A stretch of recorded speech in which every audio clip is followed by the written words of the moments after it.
During these 3 years after the end of Second Karabakh War, on several occasions I publicly stated that we consider Armenians living in Karabakh as our citizens.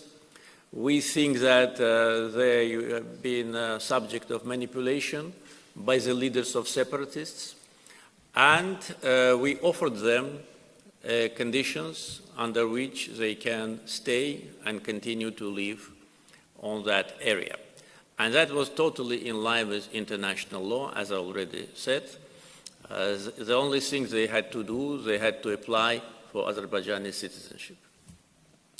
Issues related to their security and rights also have been addressed, and on many occasions we said that their security will be provided in line with Azerbaijani constitution and Azerbaijani commitment in front of international organizations.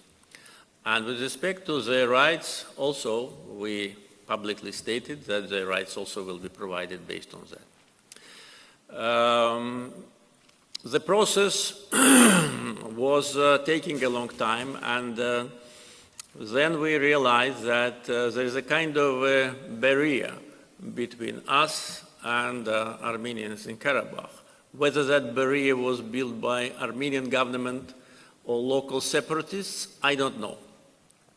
But then we decided to start talking, and I appointed a special representative of President, one of our members of parliament, and assigned him with a task to start to talk with representatives of Armenian community.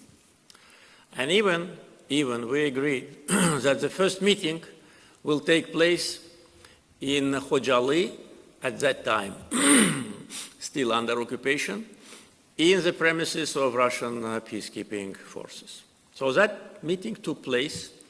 That was the first meeting where we made a proposal that we want them to stay and to integrate. And the word reintegration, which I use many times, unfortunately, was met with a kind of irony, both from Armenian government and also from separatists, the same separatists who now wait for the verdict in detention center. Our proposal was to organize a second meeting in the city of Yevlakh, which is very close to Karabakh area, less than 1 hour drive, and to have these meetings regular. And unfortunately, Karabakh Armenians, I mean those who consider themselves leaders, refused. So many times, at least twice, we made a public statement that we invite them, and they refused. So there was no contact, so they didn't want even to talk to us. And then we decided to go through different channels, so we made it public. We made public our proposal for reintegration.